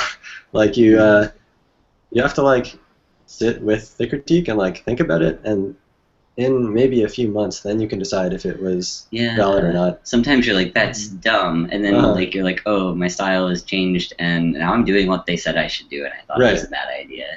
And other times, like someone tells you something, like this happened to me at Editor's Day a few times now. I remember someone tells you something that seems like you're like, I just don't understand how I could ever do what they're saying, and then after you think about it for a few months, you're like, well, that's not really good advice anyway.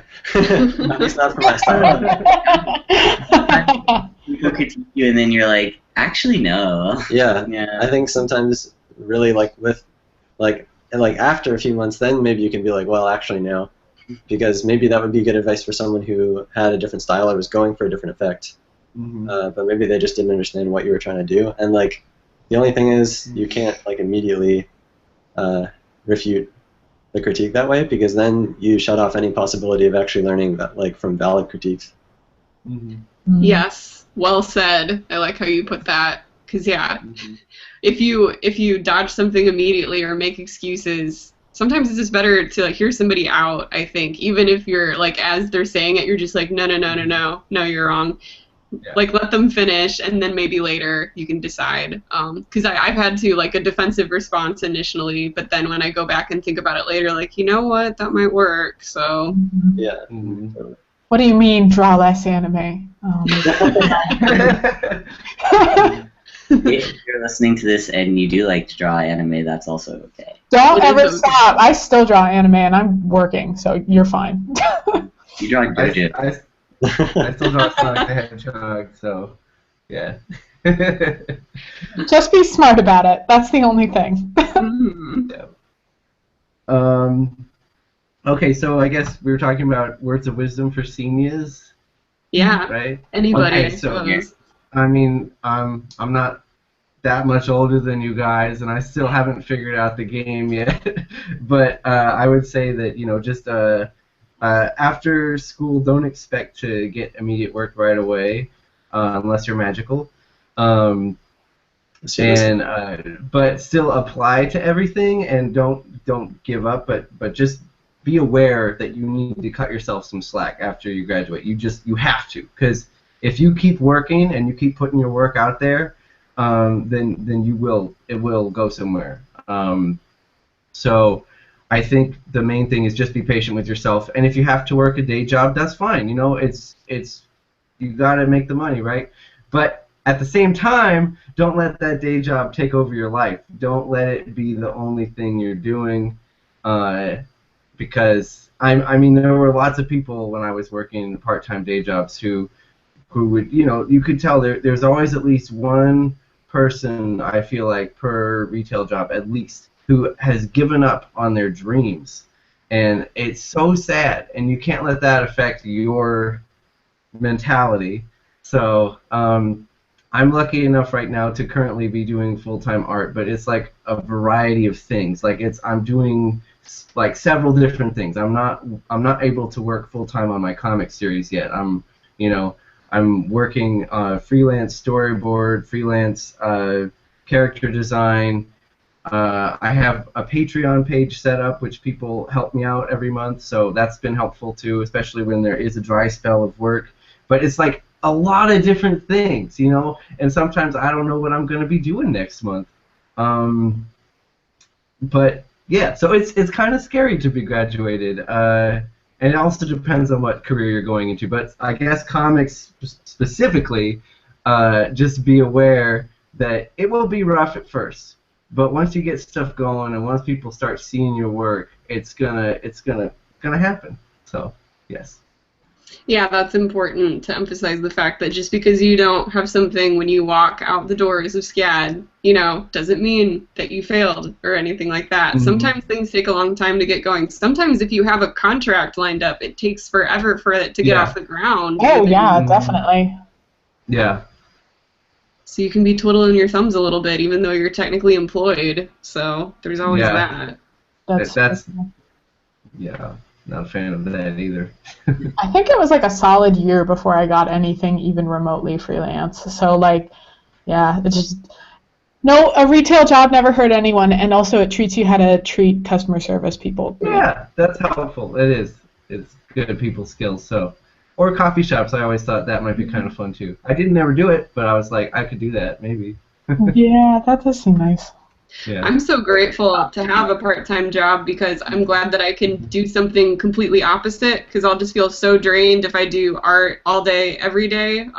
It's good to be disciplined and do it no matter what, but if I have too much of it during one day, I start feeling the lack of I'm not on my feet, I'm not interacting with other people, I feel really to myself, and the loneliness is a huge effect, and it's not a good thing. So I'm glad that I can go out and say hi to people and bag their groceries. It's a good time. Yeah. You don't bag groceries, do you? I'm a cashier, but it's a good time. It's nice. Yeah. It's like speed dating. You get to chat with people. Okay, that is one thing. I would prefer that over sometimes having to be tracked by various people as a manager in a retail store. Liz, I also work as a manager, so I feel you.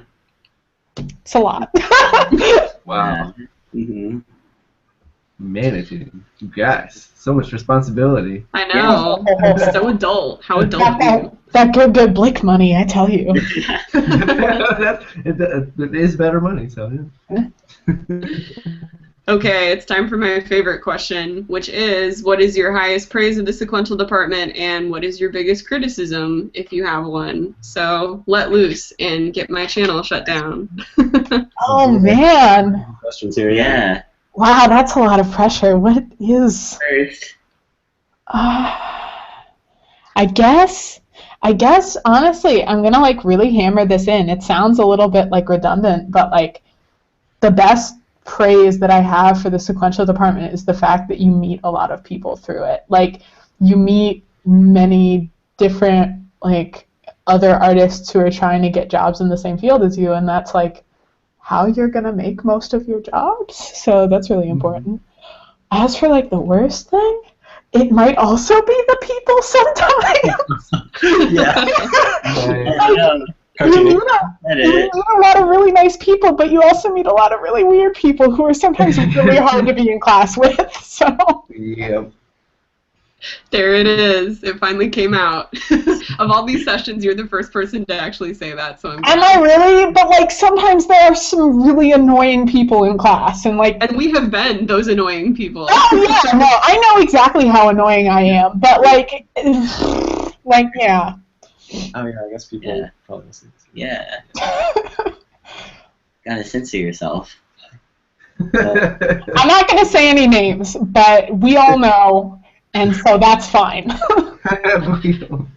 Even among nerds, there's still a hierarchy of nerds. They're sequential jocks, and then they're the weird sequential people too. But it's okay, they're our family, so it's fine. That's the nice thing about college, though, is because you can act however you want. And honestly, it's there's not as much of a cliquish behavior anymore, because if it's like somebody doesn't like you, it's just like, well, whatever. Like, bye. Very much. Basically. What's the best thing, Liz? Oh wait, you already said it. I did already say it. Lee, please listen to me.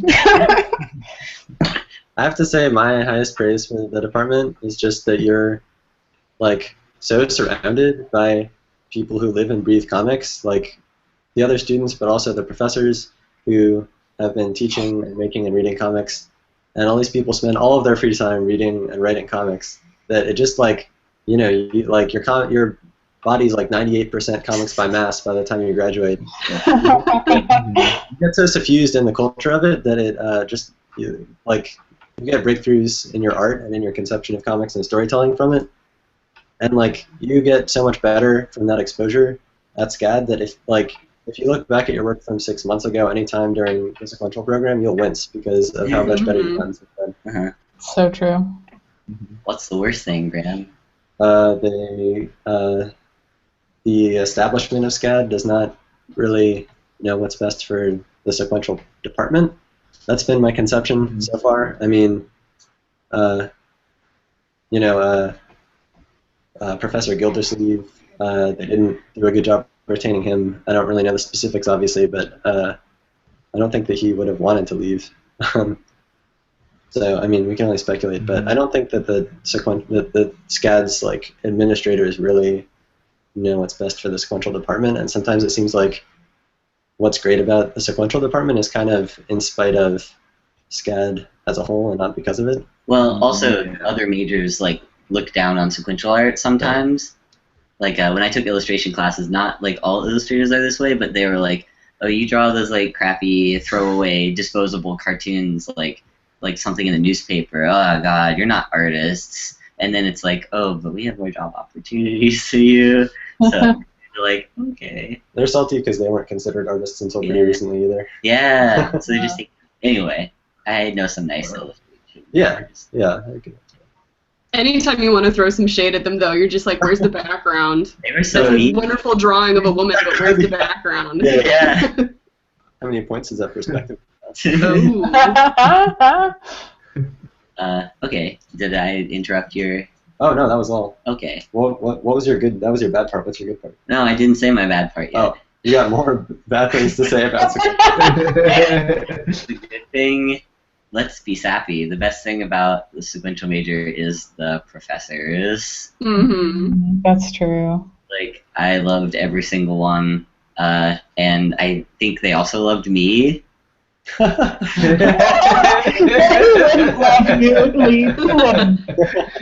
mean, like, Lowe would do like grotesque caricatures of me, and I think he I remember those. remember that.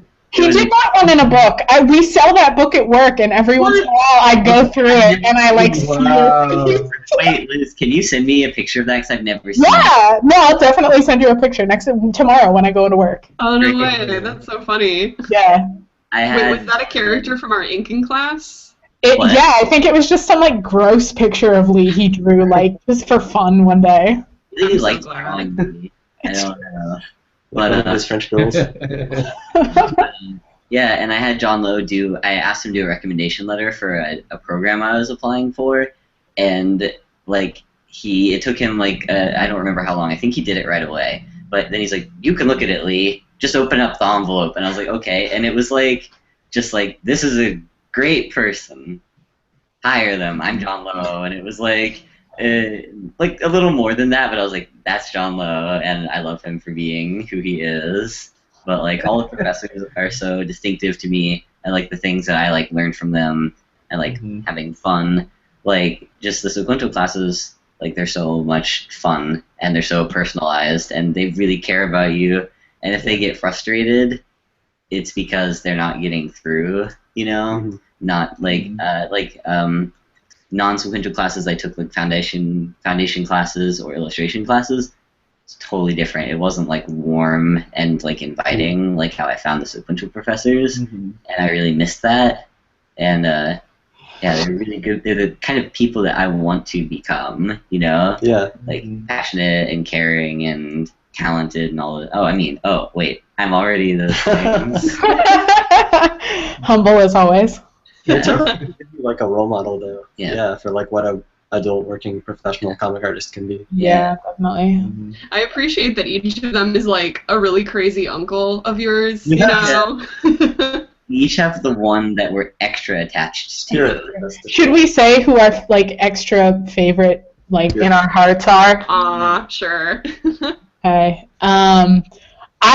It's split, but it's my two dads, Larison and Lo. They took such good care of me, and I love them so much, especially Larison, who I still try to hang out with every time I go down to Savannah.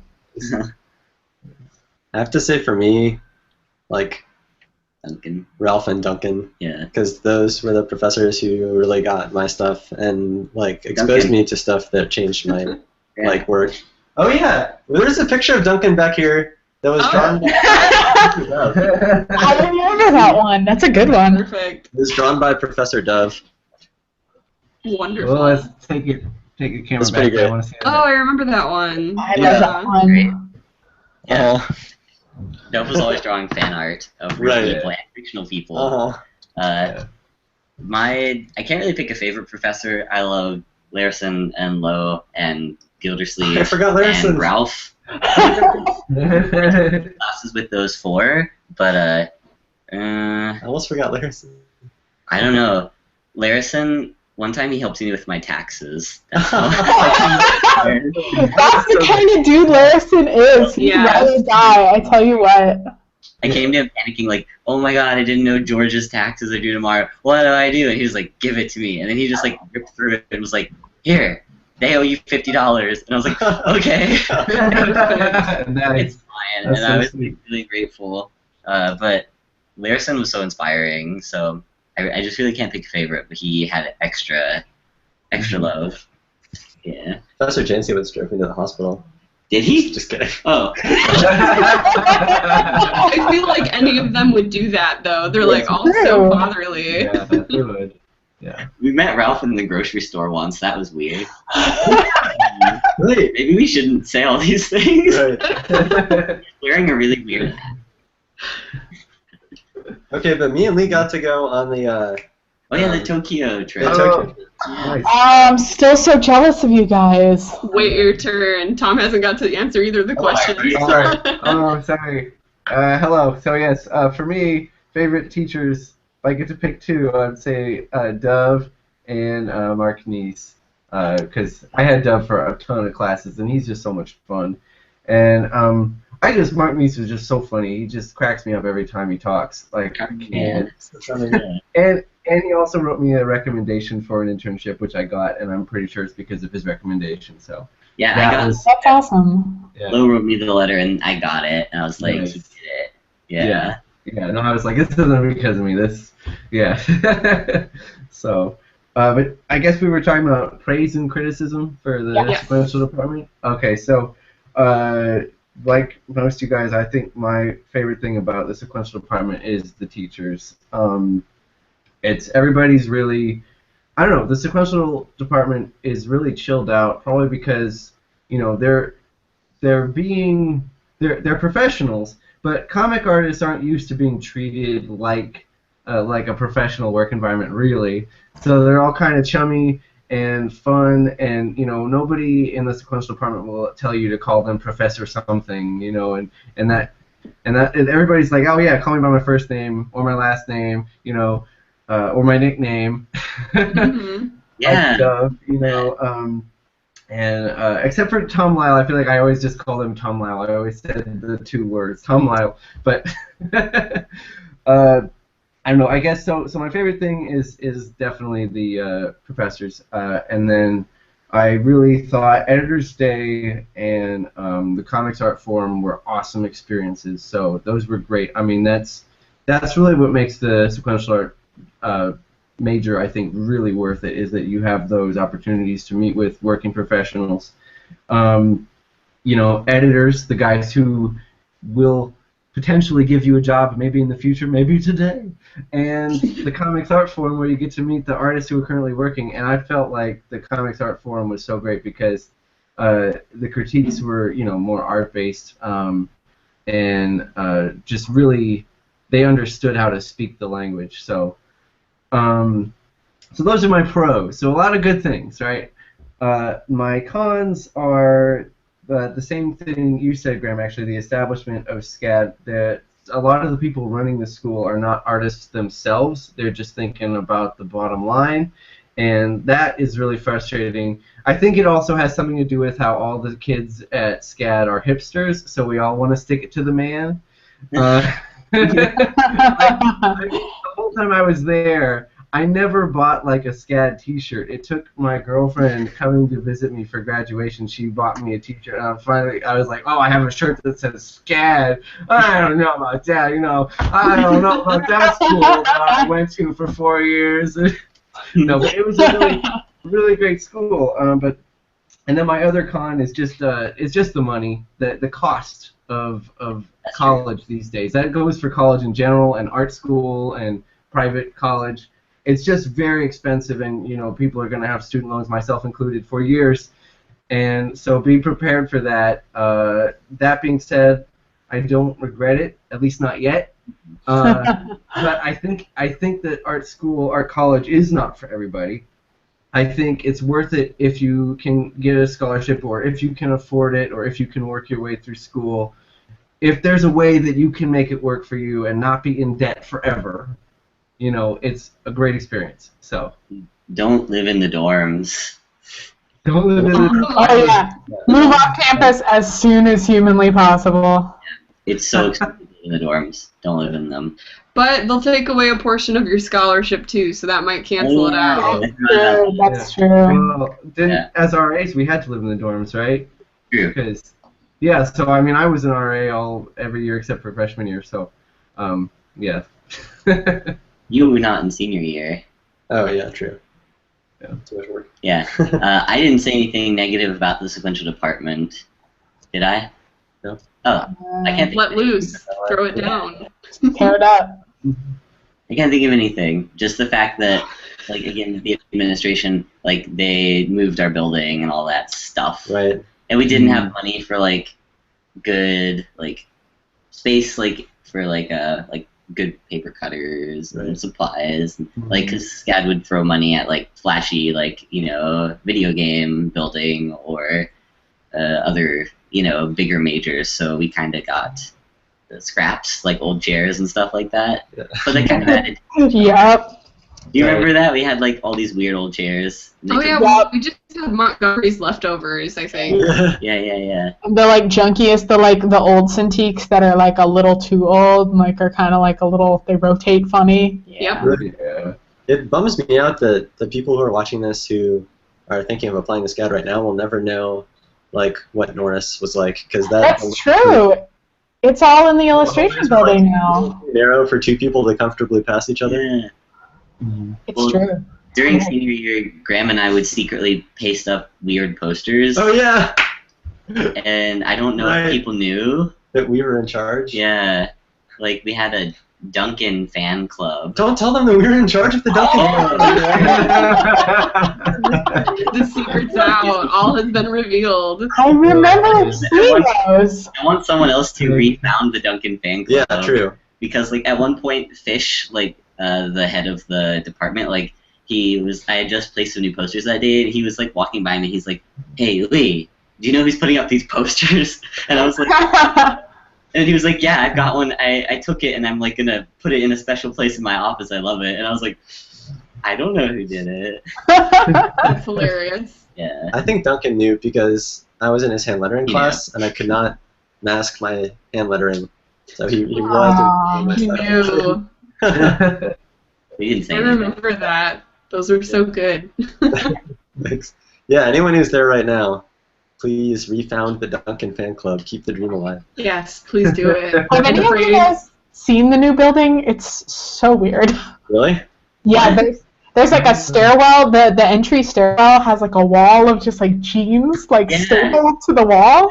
It's awful. Yeah, I think I saw it like last year for Editor's Day. I went and it was weird. It's the illustration building. And it was very the illustration How building. that's going, like how it's going for sequential illustration. Oh, I heard it's super catty. Like each of them. That's what I've also heard. Yeah, that the other major is a waste of space. You know, the illustration majors are just like, get those crusty weeaboos away, which, I mean, fair enough, but I took that. Illustration students are wasting our space. Get out of here. So.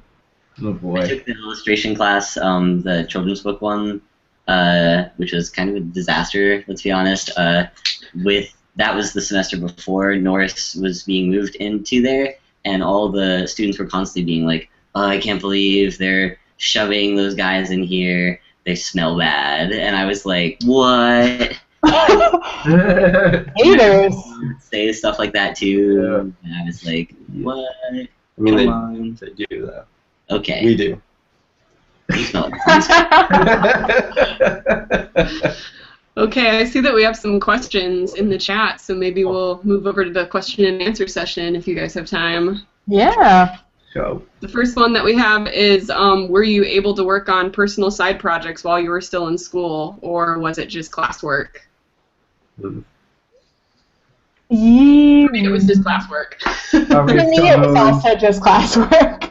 Are we still going through the order? Do you guys have things you worked on?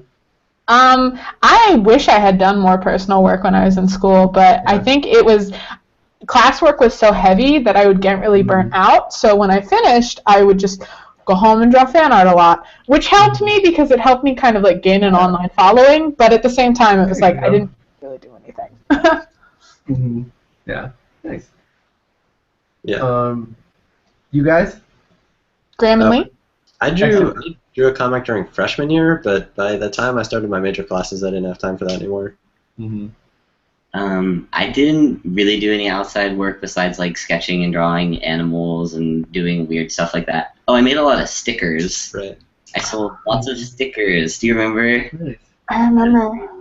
I did all these stickers. Also made the most encouraging sticky notes. Like, I remember being really nervous about a speech, and you sent me away with this little drawing of, we watched Howl's Moving Castle, and then you drew, like, all the characters on there, like, you can do it, believe in yourself. Well, you drew this encouraging beardy dog for me. Dog. Doesn't it make you feel better? It's true. It does, yeah. It's He draws the best wonderful. encouragements. Thank you. Yeah. I do. Yeah, I didn't do anything but that. And, but for classes, I would, like, really go overboard with my Me projects. too. Yeah. Like, for, like, comics painting. No. What was that class where I did all those paintings that I didn't have to do? You were in that class, right, Lisa? No. I don't know. Oh, wait. Was it environments? Because you painted some of your environment comics. They were like, you can do black and white. And I was like, can I do full color? And they were like, sure. And then I did. And classmates got mad at me. And I was like, I just like colors, guys. Too much work. They turned out great, but too much work, man. Thanks. Tom, what about you? I did do some personal projects while at SCAD. I stopped doing them also, but like I had a webcomic, Detective Scratch, which I started sometime during my sophomore year, and I had a lot of fun with it, but I finished the first chapter, which I'm proud I finished the first chapter. But then I was like, I kept trying to be like, okay, chapter 2 starting next month, and like I have all these thumbnails and I never did it, and I feel so bad about it. It was too much stuff with all the SCAD classes, and then I also did another webcomic for a while, Calavera de la Justicia. It was about a Mexican wrestler. And actually, the first issue of that is now available on Comixology because we pitched it to him, and it's up there now. So that's cool. So that was the thing I was doing during Viz 1 when I wasn't doing my homework. So I would say don't do what I did is what I would say. I would say focus as much as you can on your classes because I mean they're worth it. That's where you're going to be learning the stuff. And if you have extra time, sure, but try to prioritize better than I did, I guess. Another question we have asks, I guess, where do you start when you are making a comic? Do you start by scripting? Do you start drawing right away? Do you wait to design the characters before you start drawing anything else?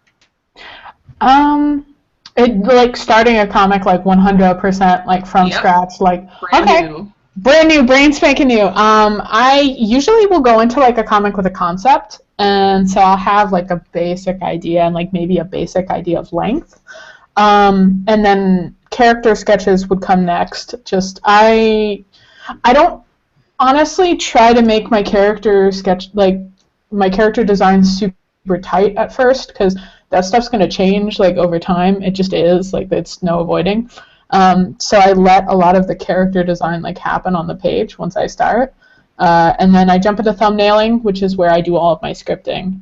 I just script right like as I'm thumbnailing, and then pencils, inks, colors the work, and then you're done, and then the next page. So, and I just kind of follow. I'll do like batches of thumbnails. So I'll do like 15 thumbnails at a time for like 15 pages, so that I have an idea of like amount, and then when I get like halfway through that, I'll do like another 15.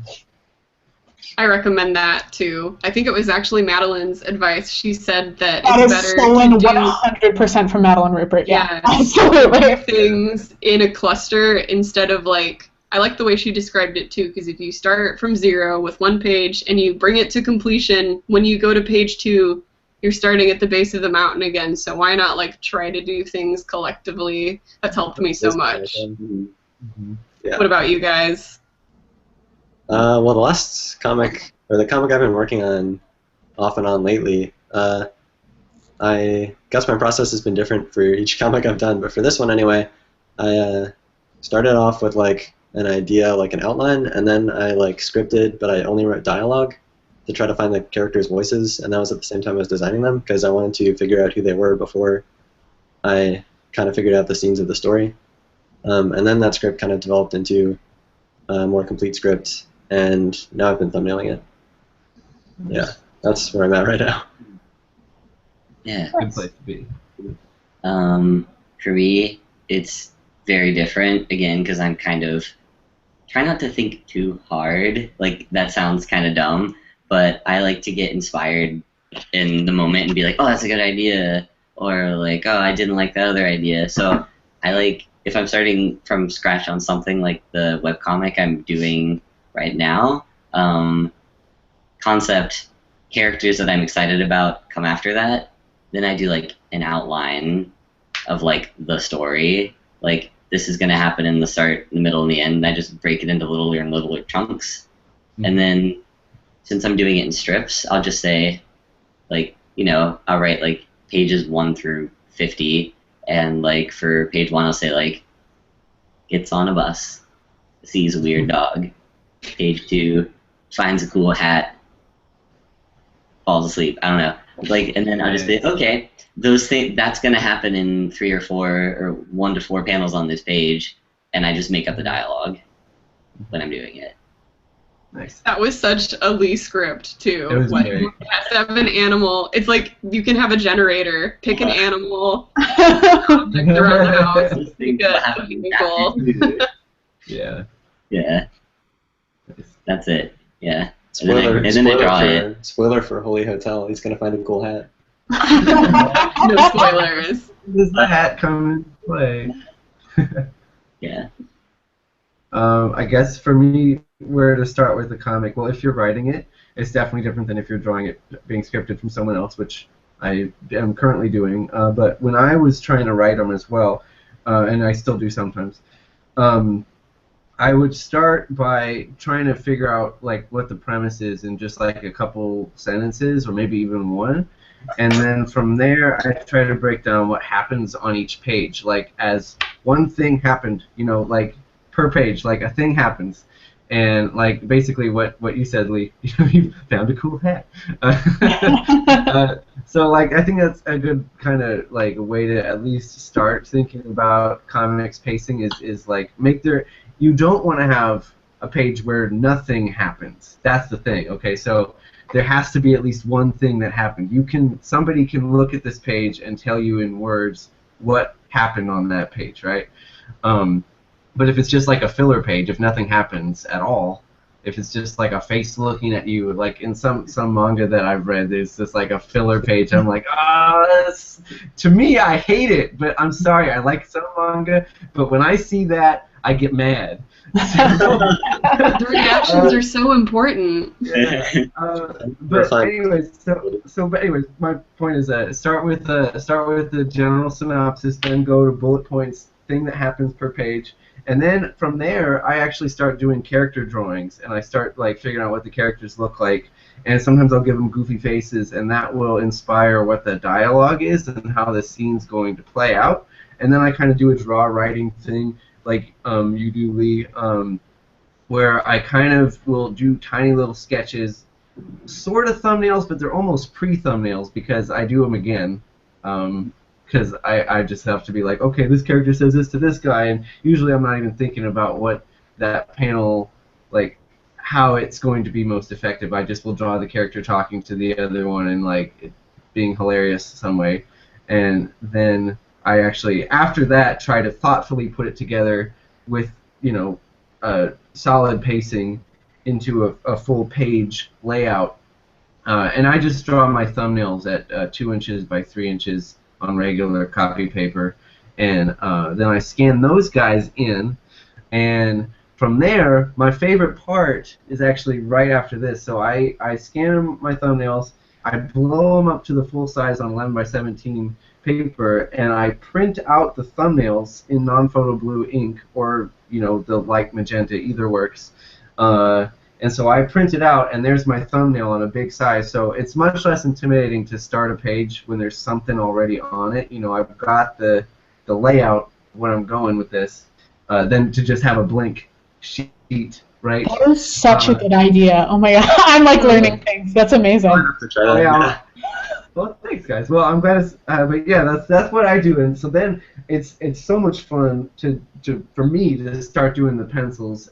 Penciling is probably my favorite thing, and I just use a bunch of different what do you call these guys? Just mechanical pencils, different sizes. I have a 0.5, 0.7, and a 0.9, and I also have a lead holder. So what I do with those guys is I know I'm getting along with this. I'm sorry.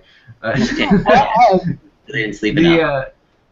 I feel like I'm getting too particular, because if I'm using a thinner lead like a 0.5, like I'll start just like getting all too precious with the details. You know, I'll start to care too much about Lovecraft's typewriter in this drawing, and it's like you could just get the basic forms in there, and you gotta get through all the basic forms before you go and detail things. And so sometimes I'll know when I'm getting too detail oriented before, you know, I need to be. So then I'll just grab my lead holder and I'll just like go you know, and block in the major shapes of the page and the faces and the anatomy. And then from there I go in again with my finer point pencils and add the details from there, because I found that way I'm still getting the page done in a timely manner. I don't get too precious about it, and then I still have the detailing part afterwards. So that's what I do, and then after that I ink it. Mostly I just ink right on the page that I drew on, but sometimes if I'm like, oh, I could sell that as an original, I'll keep the pencils, scan in the pencils, and convert it to non-photo blue, print it again, and then ink on that. So then I got 2 originals. So that's pretty cool. 2 originals, twice the money. That's right, making the money. So you do both of those on that really high quality Bristol, because then you're at like $5 just from the 2 pieces. Yeah. Wait. Yeah. Yeah. Oh, it's so cool to hear about everybody's processes. It's interesting how different they can be too, even though we're like trying to accomplish the same thing. Yeah. I think it's interesting that we're also like, wow, that's how you do it. I want to try that trick now. Wow, yeah. Yeah. Okay, I think we'll end on this next question, and it's a good one. Why are artists of different majors so rude to each other? Oh boy. Oh no, we spent too long talking about that. Oh no. It will affect your life because all the buildings are so spread out, you'll never meet them. It's true. I think that might be part of it, is like, for the most part, or at least for me when I was at SCAD, I didn't really interact with anybody but other sequential majors, because like when you're in your freshman year and like you're forced to be around like a ton of people who aren't in the same major as you, you haven't started that major yet, so you're all just kind of like nebulous, like post high schoolers. You're not really like college people yet. You're just like still kind of feel like a high school student. So it's like once you get into your major, it's like you really only just see people who are in your major, and then when you have to take like lecture classes, it's just like, hi, I'm here for my lecture. I'm not going to speak to anyone else in here because like, none of you matter to me. All right, bye. Like, so you just don't really have contact with like other people in the major, so you just hear stories about them and get a little catty. Yeah. I love it. I think it's really funny how we've got all these ridiculous stereotypes, like, well, painting majors are crazy. Like video game design, what game design people are just like crazy. Is that how they all break down and say everyone's crazy? And then we're like, oh, people in my major are crazy. But we do take the cake with crazy if we do. It's true. If we are talking that, then I would say sequential does come in first. Yeah. Yeah. I mean, I roomed with my roommate for most of SCAD was all of SCAD was a game design major who I met freshman year. He was like one of my really close friends, Nate. So I spent a lot of time hanging out with him. Like his girlfriend and all his friends were also game design majors, so I spent a lot of time with them. And I think like game design and comics actually get along really well because they both. Oh yeah, they're like almost pop culture. Yeah, it's both tenuous. Whether both of them have to deal with people thinking that they might not be an art form, and like obviously animation kids get along with the comics kids really well because both really overworked. Mm-hmm. I feel like that trifecta, like we got along because we all had the same sort of interests generally. Yeah, totally. Yeah, I agree. So I guess what I would say is I also think it's really funny, and I think like they're all based on like they're all kind of stereotypes. You met like a couple different kids from that major, and then that's all of them. Yeah. You know, like I remember, Tom. Usually I think the animation kids are the smelliest, but now I think it's Viz effects.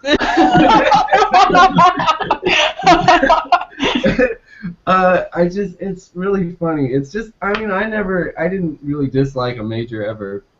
I feel like they're all valuable. I did notice that the most attitude, like from people, the fashion kids,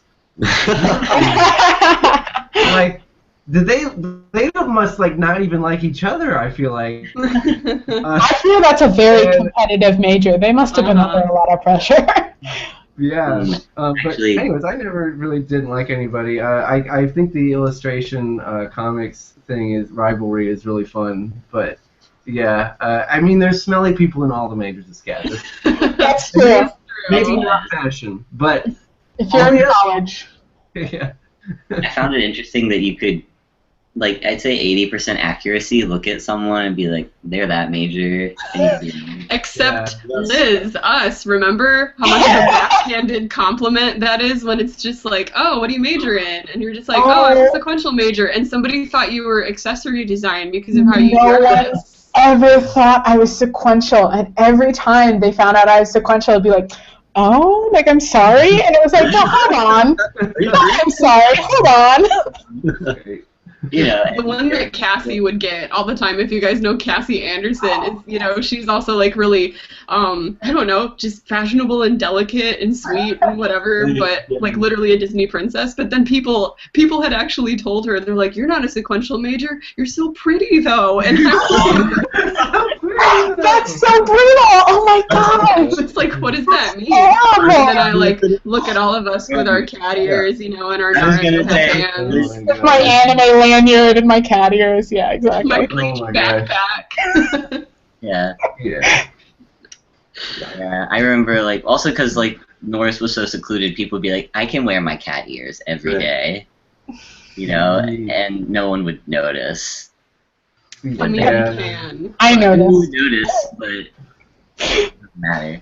If you want to wear catios, you do you. That's wonderful.